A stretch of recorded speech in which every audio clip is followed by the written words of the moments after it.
Olá, pessoal! Estamos começando mais um podcast, segundo episódio. E como vocês podem ver, estamos em novo local, em outro local, né? Nosso podcast se movimenta, ele se move. Estamos num lugar muito representativo aqui no Colégio Arquidiocesano.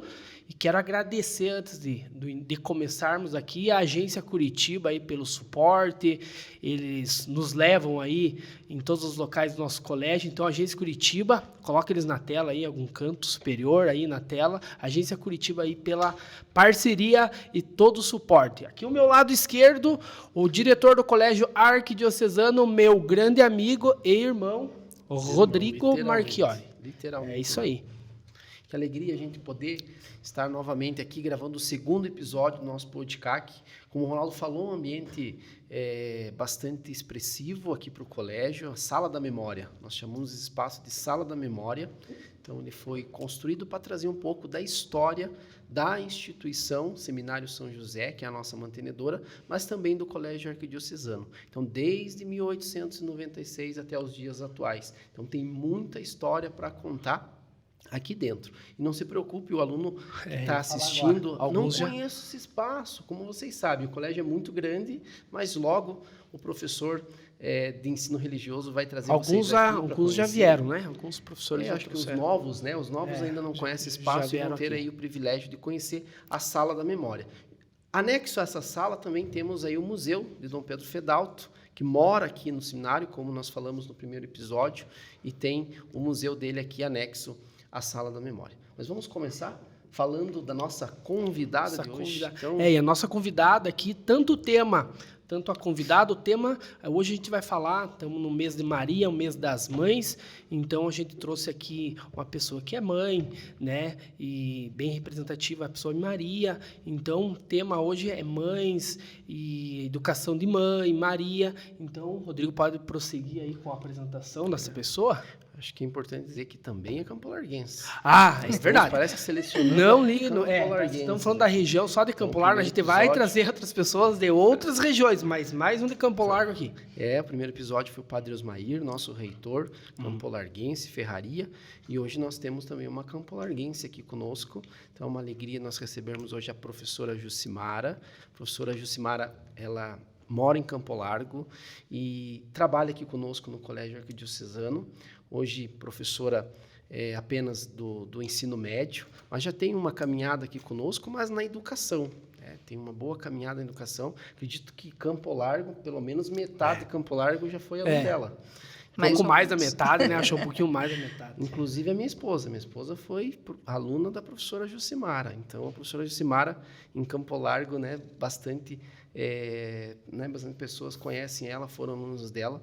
Então, vamos deixar a professora se apresentar, fala um pouco da tua história, como escolheu essa vocação, posso dizer assim, vocação, ser professora, escolheu letras, né? O que levou você a escolher essa profissão, enfim, esse curso. Boa tarde, é uma alegria estar aqui conversando com vocês sobre esse tema que para mim particularmente é muito especial, porque falar sobre mãe, falar sobre educação é a minha vida, né? E no decorrer da conversa a gente vai falar um pouquinho sobre isso. Então, eu sou uma mãe abençoada e uma profissional abençoada, né? Eu escolhi ser professora influenciada pela irmã Dolores, que foi um ícone campolarguense, né? Continua sendo. Ela está afastada da direção do Sagrada Família por alguns anos já, né? Devido à idade e todo o trabalho que ela já exerceu. Porém, eu fui aluna do Colégio Sagrada Família, fiz magistério. É um colégio de referência na cidade de Campo Largo. A congregação das irmãs é uma referência. Inclusive, nós temos irmãs da Sagrada aqui, né, no seminário também. E eu gostava muito de escrever, ler, escrever e declamar poemas. Então, sempre quando tinham apresentações, eu decorava, né, poemas para fazer nas semanas culturais, na Casa da Cultura em Campo Largo. E eu tinha vontade de ser professora, mas ia fazer pedagogia. E a irmã Dolores disse assim, não, você vai fazer letras. Porque se você fizer letras, você nunca vai ficar desempregado. Então, tem bastante emprego para você, né? Bastante aulas de língua portuguesa. E ela foi minha grande incentivadora. E eu, inclusive, participei vários momentos da história do Sagrada Família. Como aluna, tenho poemas publicados em livros, né? Então, faço parte da história do Sagrado. Trabalhei no Sagrado 24 anos e meio, dos meus 46 anos, 33 eu vivi no Sagrada Família. Então, agora, por motivo de tempo, também um pouco mais de tranquilidade, numa escola menor, eu deixei o Sagrado e estou no Colégio Clotário, né? Mas, e aqui no seminário, que é aqui onde também eu consigo viver um pouquinho mais daquilo que eu acredito como educadora, que é uma escola que preza por valores cristãos, né? Para mim, isso é muito importante. No estado do Paraná, nós também temos essa dinâmica de oração e dessa valorização, porém, né, como é escola pública, o estado é laico, então a gente não pode dar uma ênfase como nós damos aqui no seminário. Então, para mim, estar num colégio católico é uma bênção e é uma graça. Que legal. E uma curiosidade da professora Jucimara, que a professora Jucimara é tia do professor Bruno, professor aqui de Educação Física. Inclusive, o professor Bruno foi o professor que indicou. Né, a professora Jucimara para trabalhar aqui conosco. Eu lembro como se fosse hoje. Estávamos precisando de professora da área de língua portuguesa, aí partilhando com o professor Bruno, num momento informal até, né, essa questão da necessidade de uma professora de letras. Aí ele falou, olha, quem sabe a tia tem a disponibilidade de vir dar aula aqui no colégio. Eu falei, opa, vou entrar em contato com ela. Aí entramos em contato com a professora Jucimara.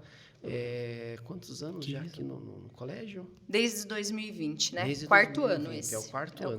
Nossa, é que a pandemia deixou a gente um pouco perdido, né? Verdade. E que bom, professora, né, saber um pouco da tua vocação, porque quando você fala em relação a ser professora, vai muito além, né, do que você entrar em sala de aula, 50 minutos, Sim. terminar a tua aula e ir embora. Você respira a educação, você fica pensando o dia todo na tua próxima responsabilidade, aula, no né? teu planejamento. Então, hoje, a ideia e até atendendo, né, Ronaldo? Acho que alguns colocaram, né, como sugestão Isso, a professora Jucimara, mas trazer uma professora, porque é uma professora que é mãe também, e uma curiosidade nossa também saber se você já deu aula para os seus filhos. Fala um pouco para nós quantos filhos, a idade deles, se você já deu aula para eles, como foi essa relação professora-mãe ali no mesmo ambiente.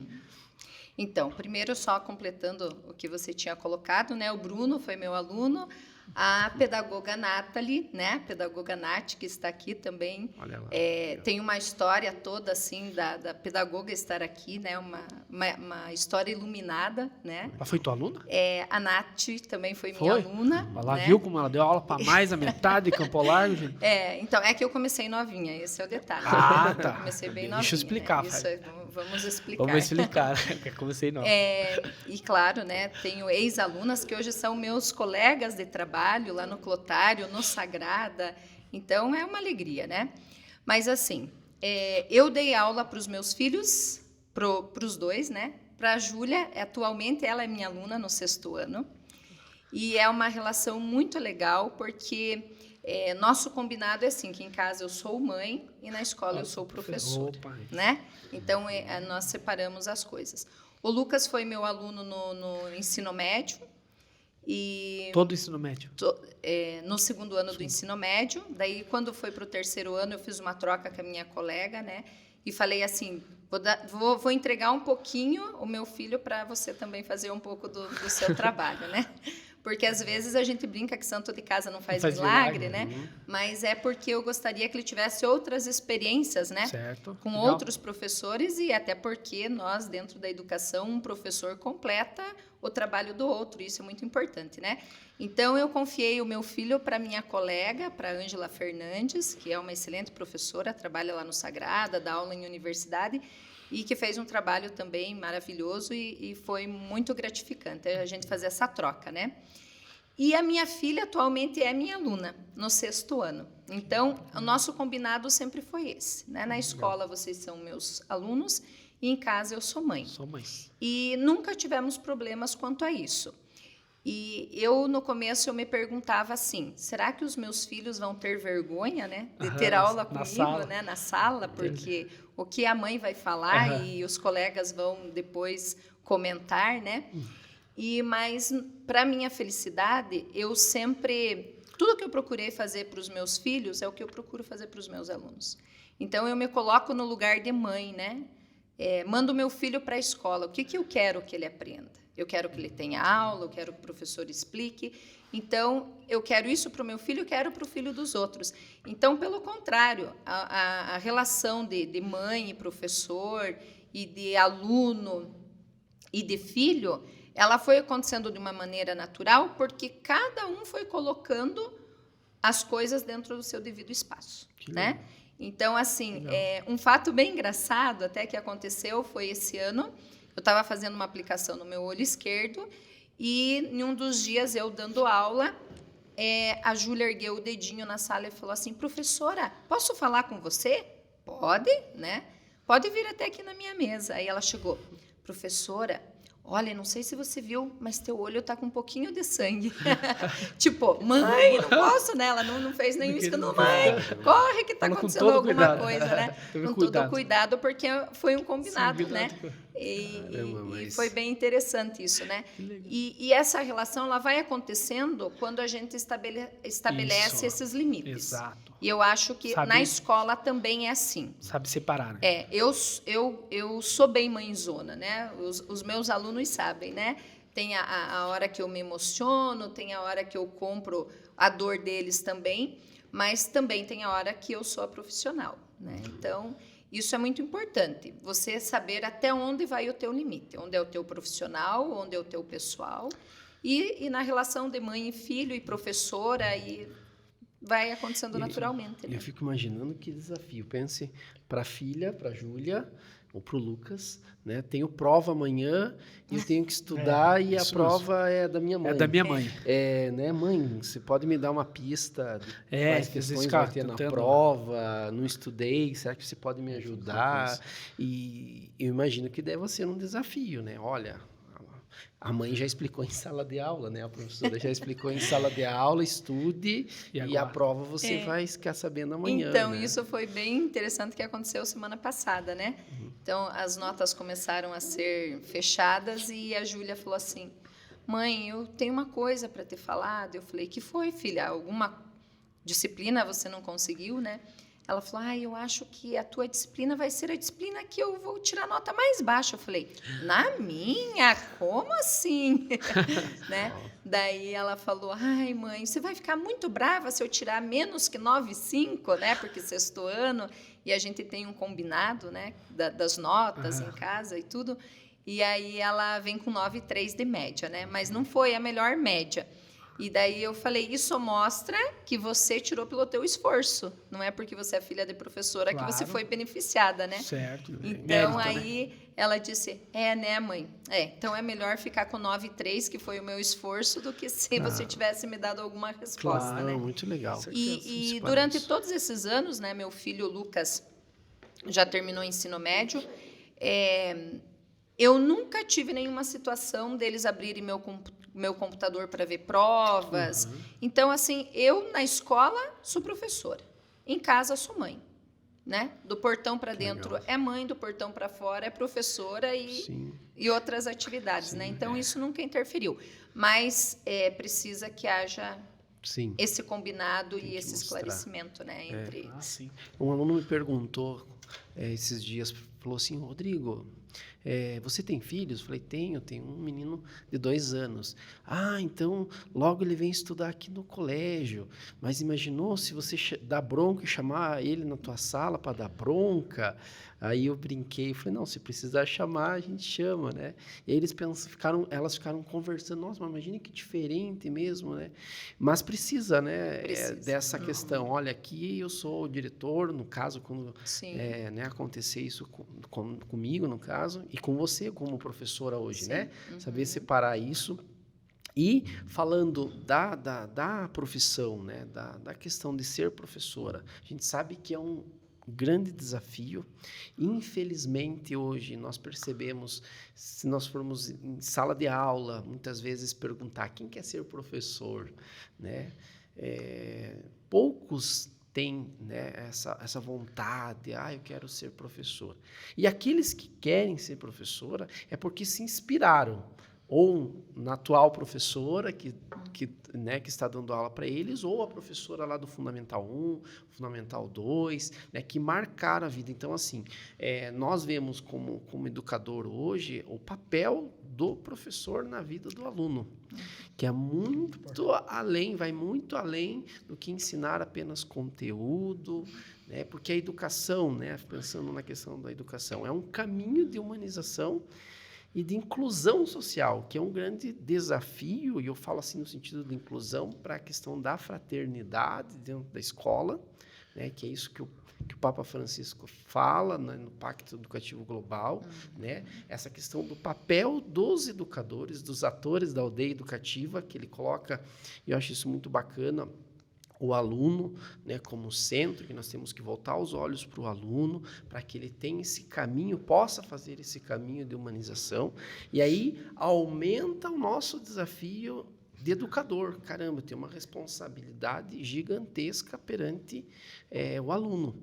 Então, o perfil do professor é muito além do professor que traz um currículo, que tem um histórico, que tem um certificado que habilita ele a dar aula. Ele precisa ajudar o aluno a fazer esse processo de humanização.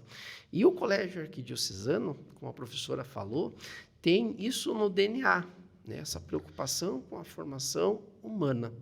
E alguns pais me perguntam, acho isso bem importante, é uma pergunta bem pertinente. Quando os pais vêm conhecer o colégio, eles perguntam muito sobre os professores.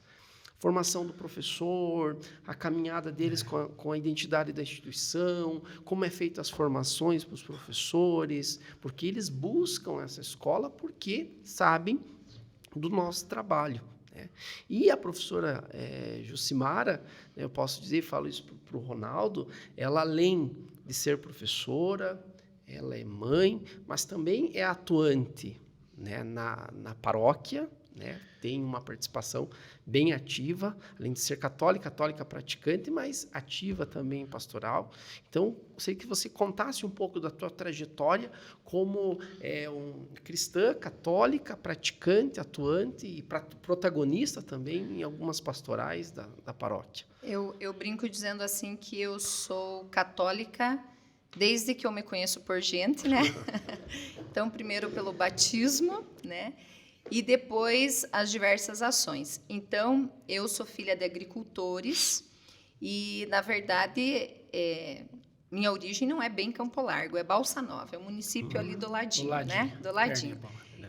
Eu nasci em Campo Largo, obviamente, na maternidade Nossa Senhora do Rocio, porém eu sou natural de Balsa Nova. Então, meus pais eram agricultores, né?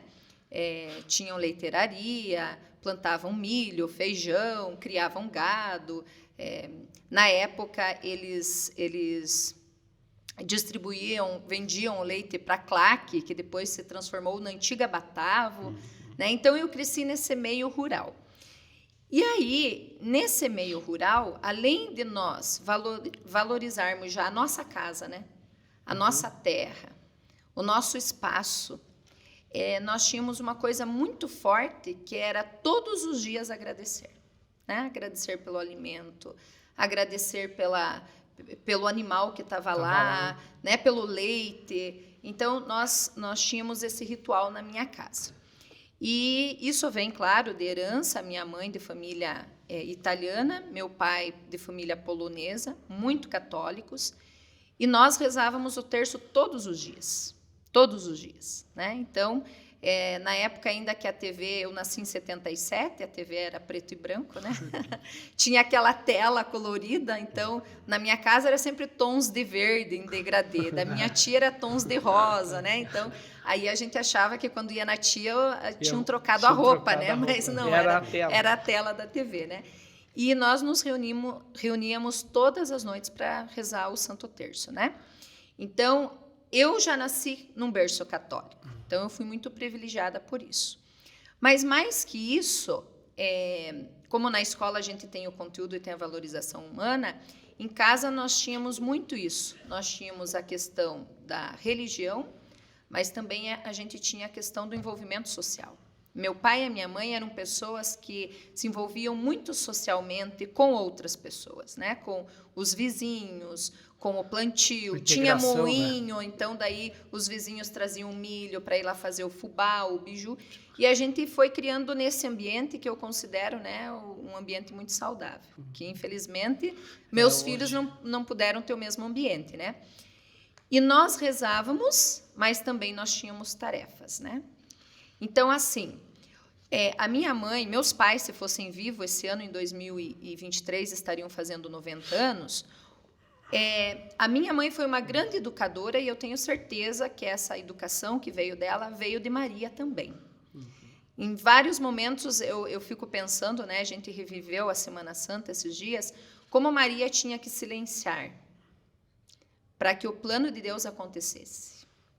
E a minha mãe, muitas vezes, eu sentia que ela silenciava, para que ela pudesse deixar que o divino entrasse dentro da nossa casa, né?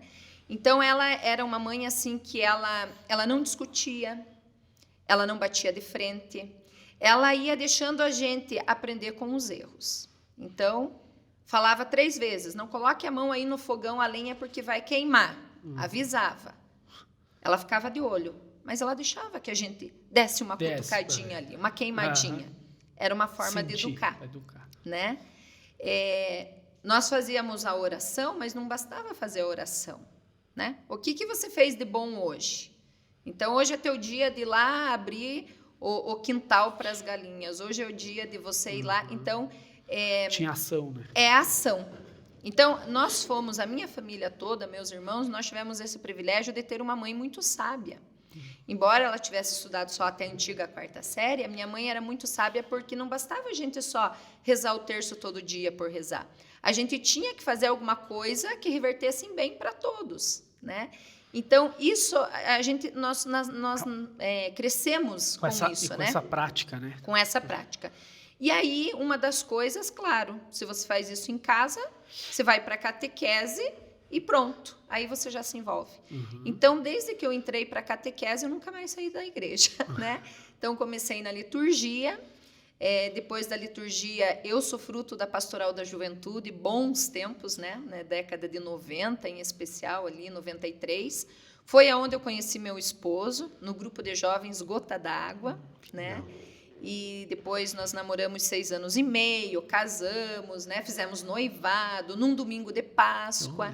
Então, é um ambiente assim muito privilegiado por essa presença, né, do sagrado na nossa casa. E aí, então, eu fui para a pastoral do batismo, né? E hoje eu ainda estou na pastoral do batismo, praticamente me desligando um pouquinho, senão não dou conta de tudo, né? E assumindo aí já há alguns anos a pastoral da comunicação no Santuário do Senhor Bom Jesus, em Campo Largo. Mas também como coordenadora de capelinha, também como uma nova missão, né? Ser um membro do apostolado da oração, porque minha mãe era do apostolado, nós somos 5 irmãs mulheres, e tirando os homens, né? Que a lista é grande. E eu ainda não era do apostolado. E aí, o ano passado, então, eu entrei para fazer parte do apostolado da oração. Então, são, assim, fatos da vida que só vão se completando. E um dia eu conversei com o padre Pedro Saletti, e ele disse assim, nossa, como eu gostaria que você fosse para tal pastoral, né, ajudar, porque você consegue se comunicar bem, porque você não vem ajudar lá na minha comunidade? Eu falei, não, imagine, sair de Campo Largo e ir para Curitiba, não tem como, né? E aí o padre Pedro Saletti me disse uma coisa, dê uma pastoral para quem não tem tempo, e a pessoa vai encontrar tempo, né? E eu me sinto muito assim. Às vezes eu penso, meu Deus, não tenho tempo, não vai dar certo. E quando eu vejo, já estou envolvida, né? Por quê? Porque as bênçãos e as graças, elas são muito maiores, né? Então, hoje, eu estar numa pastoral, na pastoral do batismo, mensageira, na liturgia, na comunicação, para mim não é peso nenhum, né? Pelo contrário, é bênção, é graça, e tudo isso vai refletindo pelas experiências que você vai tendo, né? Então, aí já aproveitando o gancho disso de mãe, de educadora, é nesse sentido que eu vejo Maria, né? Eu vejo Maria na minha vida dessa forma. Para que você acredite em Jesus Cristo, você não precisa pregar, ou obrigar, ou ficar insistindo. Você precisa viver. Viver, sentir, viver. E para você ser devoto de Maria, você precisa viver, né? Você precisa viver aquela presença de mãe.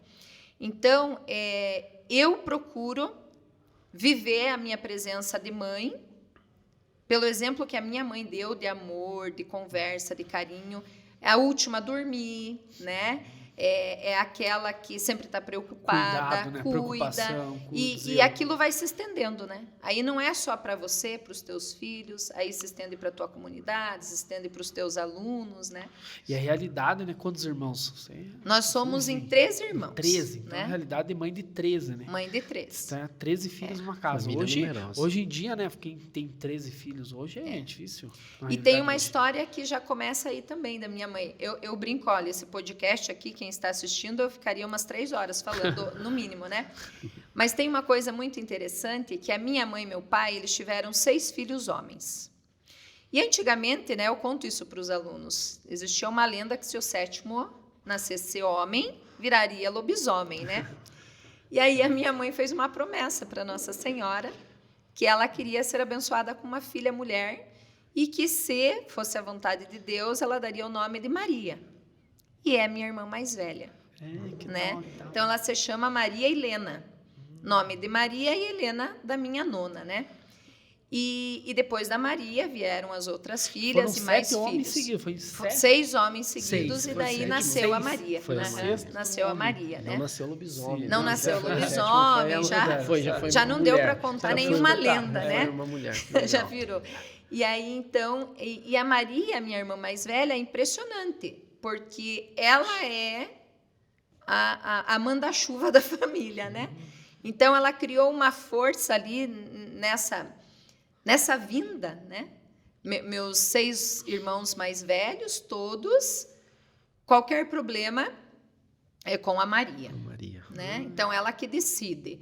Quando meus pais faleceram, né, e a gente tinha algumas coisas para acertar da família, a responsabilidade é da Maria. Né? Ela que coordena a família, ela que decide. Então, durante muito tempo, foi isso. Agora, todo mundo está colaborando, porque ela já cansou também. Né? De segurar as pontas, os pepinos. Né? Mas, então, são vários momentos em que Maria esteve e está presente, né? Na nossa vida. Maria, assim, chegou de um jeito muito especial na minha vida, que depois que eu casei, aos 22 anos, eu casei com 22 anos, eu descobri que eu não poderia ter filhos, né?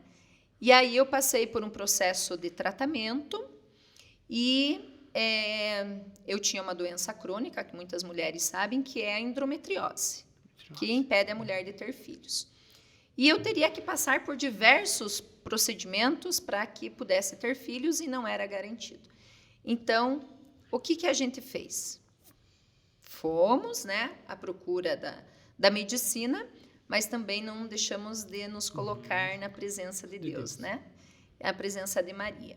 Então, a minha mãe fez um cenáculo de Nossa Senhora Aparecida, que lá em Campo Largo é muito conhecido, a dona Madalena Gitkos, que há muitos anos, depois que o marido teve uma morte trágica, ele era taxista. Então, ela, para aliviar aquela dor, ela começou a fazer orações nas casas, né? Novenas de Nossa Senhora Aparecida. E aí, ela foi na casa da minha mãe, e a minha mãe pediu no cenáculo que eu engravidasse. E, na mesma semana, estava acontecendo a novena de Santa Rita de Cássia. Então, a minha mãe fez uma promessa de Santa Rita. E quando eu fiz o procedimento em janeiro, né, de 2005, era um procedimento simples, mas que poderia não dar resultado. E o médico foi bem claro e disse, olha, se esse procedimento não der certo, você realmente é uma mulher estéril e você não poderá ser mãe. Né? E aí a gente só entregou, né? Entregou para ela e ficou esperando o resultado. E aí, 3 meses depois, eu estava grávida do Lucas, que eu escolhi o nome junto com meu esposo por conta da música do Legião Urbana. Meu filho vai ter nome de santo, né? Mas também por conta que eu sempre falava assim, que os médicos hajam e que Deus seja o seu instrumento, né? E aí nós resolvemos que ele se chamaria Lucas. E eu tinha uns alunos, Lucas, terríveis. E aí, quando a gente vai escolher o nome, você fica pensando, ai, meu Deus, aquele aluno que não para, hiperativo e tal, né?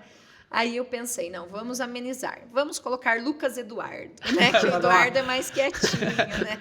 E daí é o Lucas, nosso filho mais velho, né? O Lucas.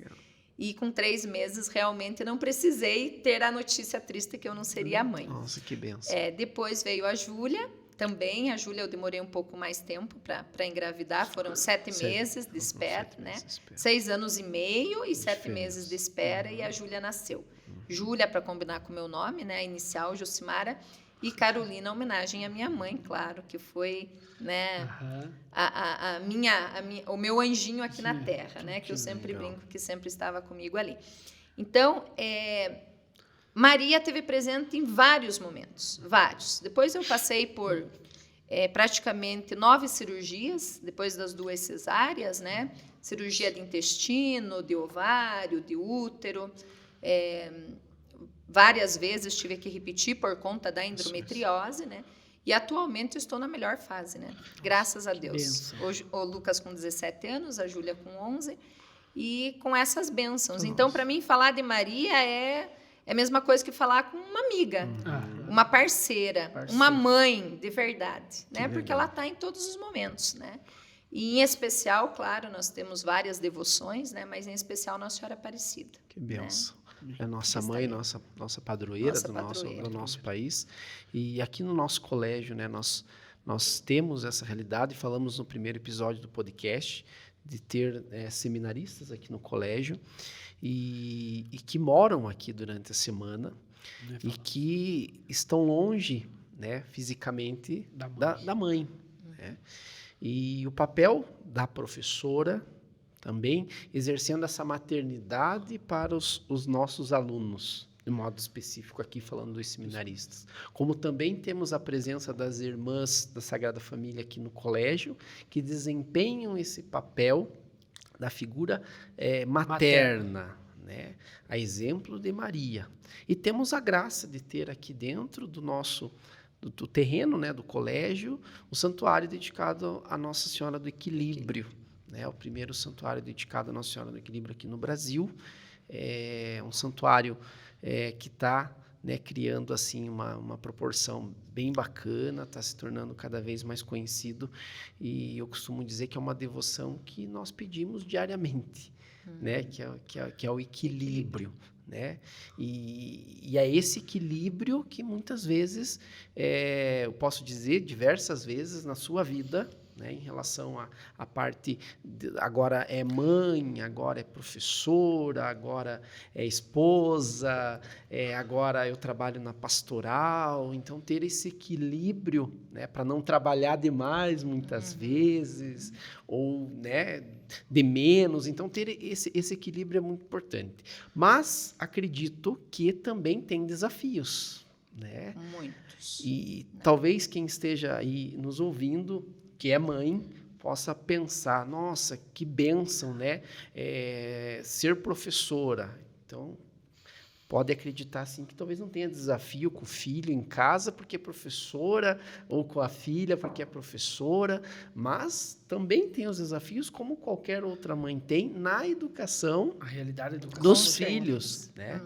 E hoje a gente ouve as mães, né, assim, mães, pais, famílias preocupadas, né, com a formação dessa nova geração, e é uma preocupação nossa também, como a professora falou, quando os alunos entram aqui do nosso colégio, eles são nossos filhos, Sim. né? E essa mesma preocupação que os pais têm em casa, será que eles chegaram bem no colégio? Será que estão bem lá? Será que vai sair no horário certinho? É a nossa preocupação. Será que eles estão aprendendo? Eu vi que eles estão um pouco quietos, um pouco agitados. Qual o motivo? Como eu posso ajudar? Né? E para falar um pouco sobre isso, professora, desse desafio, e até falando em relação às mães, o que você falaria hoje como professora, mas também como mãe, para as mães que estão nos ouvindo, mãe de nossos alunos, dicas, posso falar assim, conselhos para que estejam mais atentas, que é isso que a gente fala para os nossos alunos, mas como mãe e também como a professora desses alunos, que dica você daria para essas mães que estão nos ouvindo?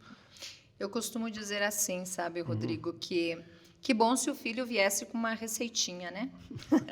Falasse assim, olha, coloque isso, assim, isso, assim, isso assado. e vai dar tudo certo, né? Nosso caixinho de surpresa.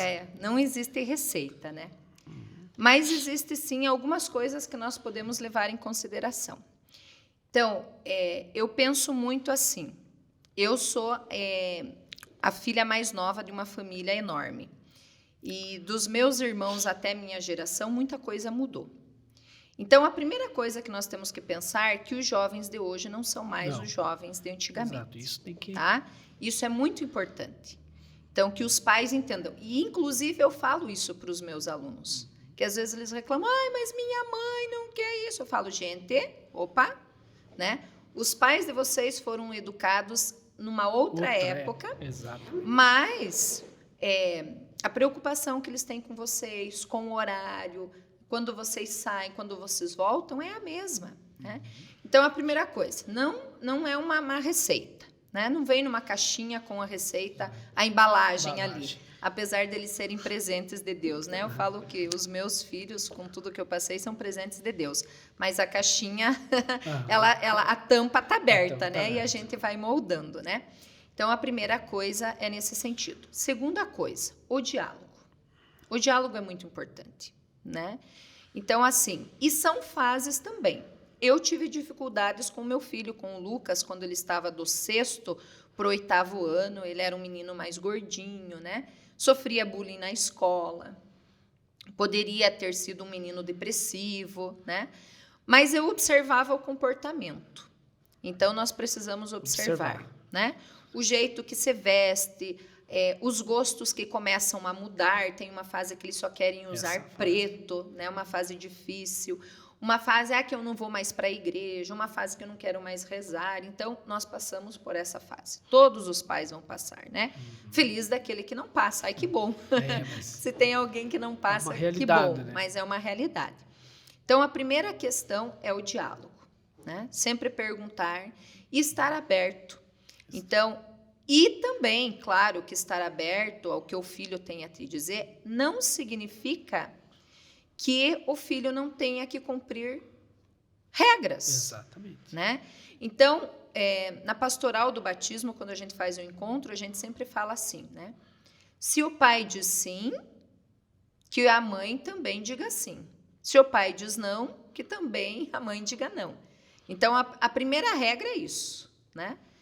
Pai e mãe precisam educar juntos e eles precisam entrar num acordo. Os dois têm que dizer sim ao mesmo tempo e não ao mesmo tempo. Porque senão a cabeça deles, então, eu já sei. Eu vou pedir isso pro pai, porque aí para isso eu vou pedir para a mãe, né? Então, e eles são espertos, né? Então, a primeira coisa é botar esse limite, né? E eles precisam ouvir não.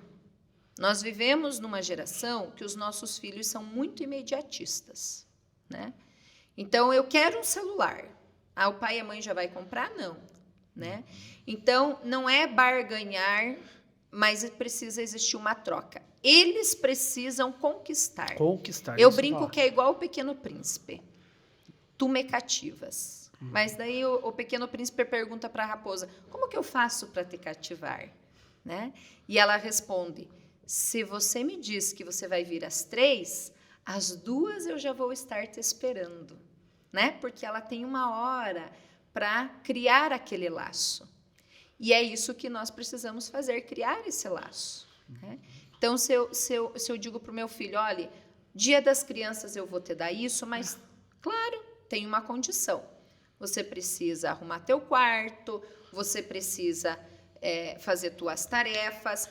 A tua profissão é estudante, a minha profissão é professora, a do pai é contador, né? Todo mundo tem a sua profissão e todo mundo tem que exercer, os seus limites e tem os seus compromissos. É isso aí. E a consequência disso, quando não é cumprido? Se você prometeu, cumpra. Então, né? Uma dica que já aconteceu comigo. Eu prometi uma coisa e não consegui cumprir. Aí, para consertar, é muito mais difícil. Então, que quando nós façamos um combinado com os nossos filhos, que seja um combinado que eu possa cumprir. Que posso cumprir, que não seja. Perfeito. Né? Eu não posso dizer assim para o meu filho, olha, se você tirar notas boas, eu vou te dar um carro, mas ele só tem 16 anos. Não tem lógica isso. Exato. É uma coisa que eu não vou cumprir. Não tem, Exato, foge de você. Totalmente. Né? Então, você tem que fazer os combinados que você possa cumprir. Tem combinados que nem são saudáveis também. Saudáveis. Né? Então, não aconteceu isso, você vai ficar sem celular. Mas vai ficar. Dói.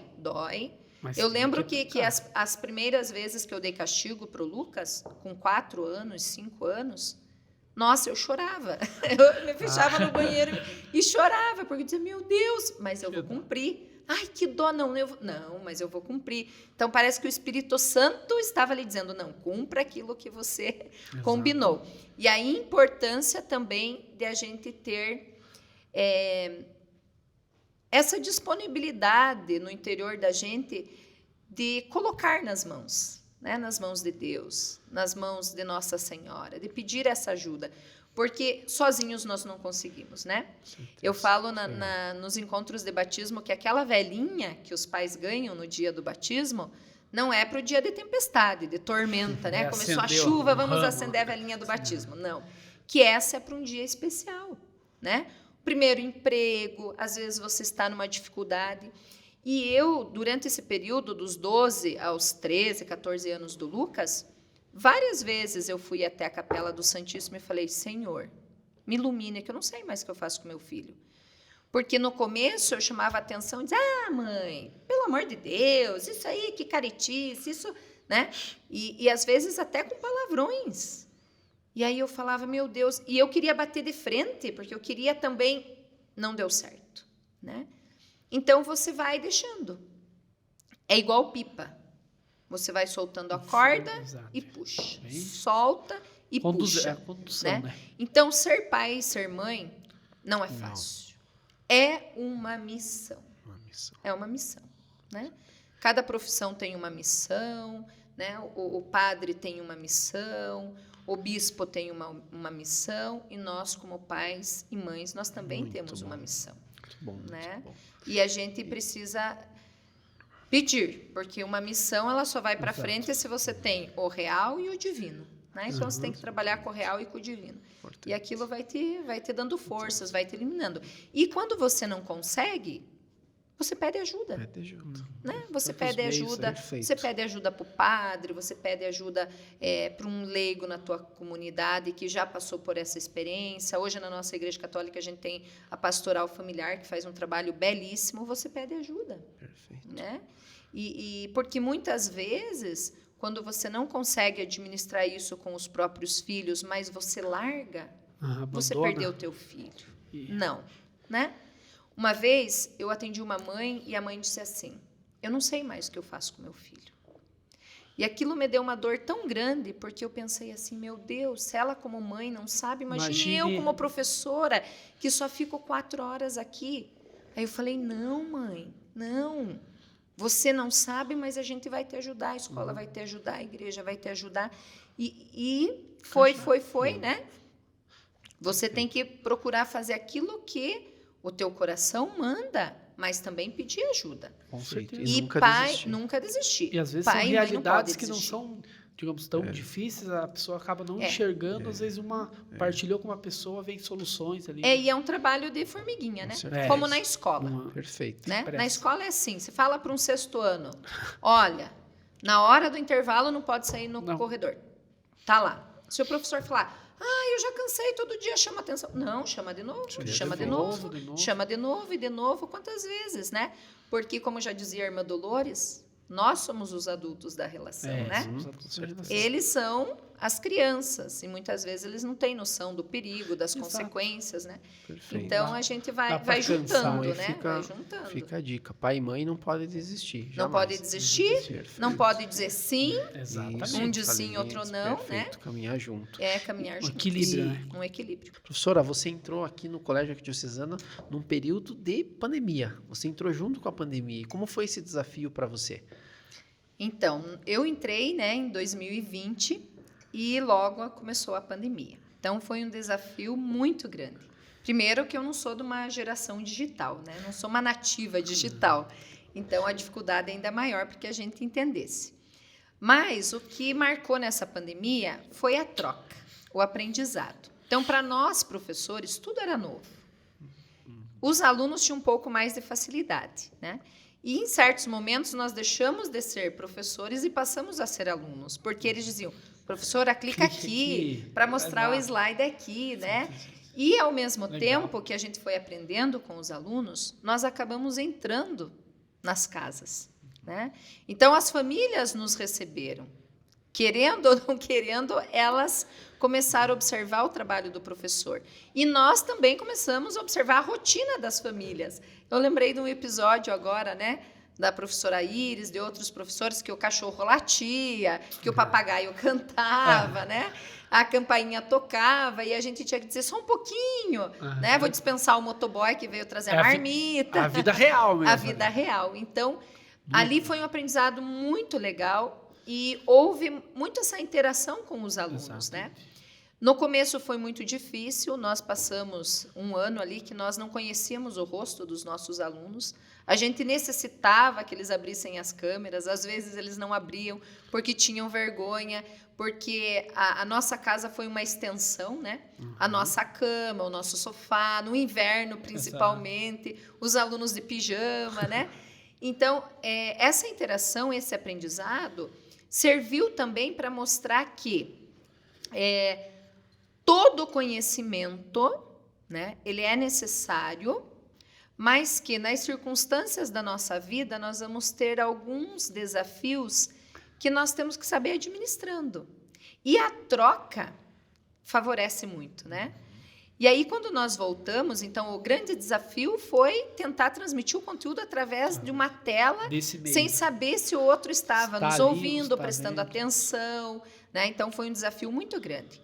E para os nossos alunos também. Muitos, no começo, não sabiam lidar também com a tecnologia, não faziam perguntas. Então, nós dávamos uma aula achando que, às vezes, era a melhor aula do mundo e não era. E, ao contrário, também acontecia. Às vezes, a gente dizia, poxa, hoje a aula não foi boa, e os alunos, mas eu aprendi naquela aula, né? Então, serviu para o professor e para o aluno no sentido de quem se esforçou, aprendeu. Nós podemos dizer que a pandemia, né? Aqui no Arquidiocesano em especial, nós não ficamos sem aula, né? A equipe, né, já foi orientada pela direção, pela equipe pedagógica, os professores, e em menos de uma semana nós estávamos lá já trabalhando com os alunos e passando o conteúdo e tudo mais. Mas mais do que o conteúdo, né, veio o lado humano também, né? Nós nos aproximamos das famílias, dos alunos, começamos a conhecer um pouquinho o gosto deles. Quando nós voltamos, né, eu tive o episódio que o meu filho, nesse período, agora vai fazer 2 anos, dia 27 de julho, que ele saiu da UTI depois de uma citoacidose diabética gravíssima, ficou 3 dias correndo risco de óbito, né? E quando eu voltei, eu lembro que eu voltei e a Iveli falou, eu falei, cadê meu 3º ano? Ela disse, eles estão lá na capela, vai ter alguma coisa lá. E quando eu cheguei, né, o Michel, a Vitória, tantos outros alunos ali envolvidos, eles tinham preparado uma música para mim, uma celebração, uma acolhida, uma oração diante do Santíssimo. Então, aquilo me fortaleceu no momento que eu mais precisava, né? Então, ao mesmo tempo que você doa, você também recebe, né? Isso é uma troca muito bonita, né? E os desafios de agora são muito diferentes, porque também nós tivemos aquela cultura do copia e cola, né? O Google responde. Então, alguns alunos viram nas redes sociais uma facilidade. E realmente hoje nós vivemos nesta facilidade. Nós conseguimos ir para o outro lado do mundo com uma câmera, né? Acelerou bastante. Acelerou muito. Mas o que tem que ficar bem claro na escola e em casa também para os pais é que cada aluno é construtor da sua própria história, né? E eu falo para os alunos, lá fora o mundo é cruel. Ele cobra. Ele cobra. Então, Exige, o que você acha? Que você vai ser contratado numa empresa ou qualquer profissão que vai ficar você o tempo todo no celular, trocando mensagem, escutando TikTok, ou aquele que aproveitou da tecnologia e aprendeu inglês, aprendeu espanhol. Então, as redes sociais, elas podem sim nos ajudar e elas precisam também de limites. De limites. Né? Então, por isso que aqui na escola também nós não deixamos os alunos usar o celular o tempo todo, apenas para pesquisa, porque também tem esse significado. O conhecimento ele tem que ser construído, porque eu sempre brinco, é uma coisa que ninguém nos tira. Perfeito. Né? O nosso dinheiro pode ir embora, os bens materiais, até a saúde, né? Na pandemia, muitas pessoas tinham o dinheiro e não conseguiram vencer, mas o conhecimento, aquilo que a gente constrói, o nosso caráter, né? Ninguém tira. Perfeito. Então, esse desafio maior, voltar a mostrar que nós temos redes sociais, nós temos acesso, mas nós precisamos ter essência, né?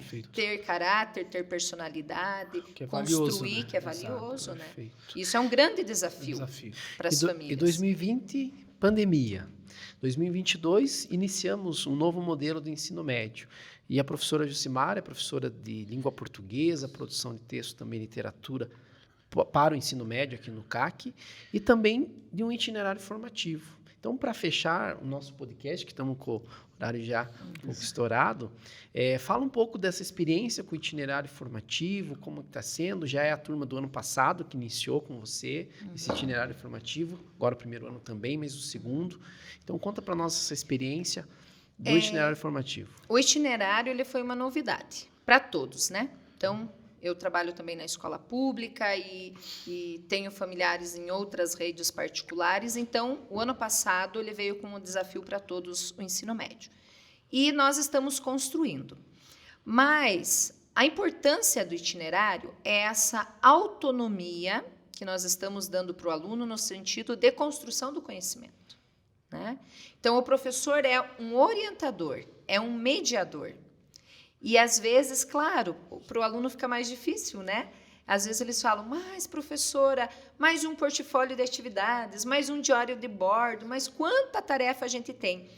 Mas é nesse momento que eles estão construindo, né? O seu conteúdo, a sua identidade, os seus gostos. Os alunos que optaram pelas disciplinas, né? Que eles têm uma afeição maior. Então, é um momento também desse novo ensino médio. Apesar ainda que estamos no segundo ano, tem muita coisa para evoluir, estamos aprendendo, mas é um momento do aluno também conhecer. Nossa, mas eu tenho facilidade para isso, eu gosto desse itinerário, não gosto dessa atividade, pensando lá na frente, né? Lá na frente. É o futuro dele que está envolvido no itinerário, né? Começam os cursos e param, mudam, trancam. Desistem de eles primeira. Eles vão chegar, pelo menos na universidade, já mais decididos, né? Exatamente. Então, o lado positivo do itinerário é que muita coisa boa acontece. A criatividade, né? O desenvolvimento deles para a oralidade, para a própria escrita, as apresentações belíssimas, né? Então, nós percebemos que com o itinerário, a própria academia, que é a tradição aqui na escola, os alunos eles vão tendo uma facilidade maior para realizar, porque no itinerário ele já tem essa orientação. Então, quando o aluno faz o itinerário, ele não pode pensar que o itinerário ele vai receber tudo pronto. Ele constrói o seu itinerário. Então, o próprio nome já diz, o que é fazer um itinerário? Perfeito. Eu vou construindo aos poucos. Né? É uma caminhada. Perfeito. Então, para o primeiro ano é um pouco mais difícil, é óbvio. O segundo ano já está mais adaptado, né? E acredito que quando eles terminam o ensino médio, eles vão ver que tudo valeu a pena. Maravilha. Então, Tudo valeu a pena. estamos aqui conhecendo um pouco mais da professora Jucimara. Agradecemos aí Agradecemos a tua presença. presença. A professora Jucimara está aqui na quarta... Segunda e quarta. Segunda e quarta-feira. Almoçou hoje aqui? Almoço delicioso. A comida aqui é boa, né? Boa, Nossa, maravilhosa. Que Uma maravilha. abóbora hoje, ótima. Opa! Então, para vocês que acompanharam conosco, deixa aí seus comentários. Deixa os comentários, deixa o like, não esquece de se inscrever no canal, ativar o sininho de notificação e aí um abraço especial para todas as mães nesse mês de maio, né? A todos em especial para as mães aí que estão nos vendo. Não esquece então do like, dos comentários e até a próxima. Valeu! Valeu!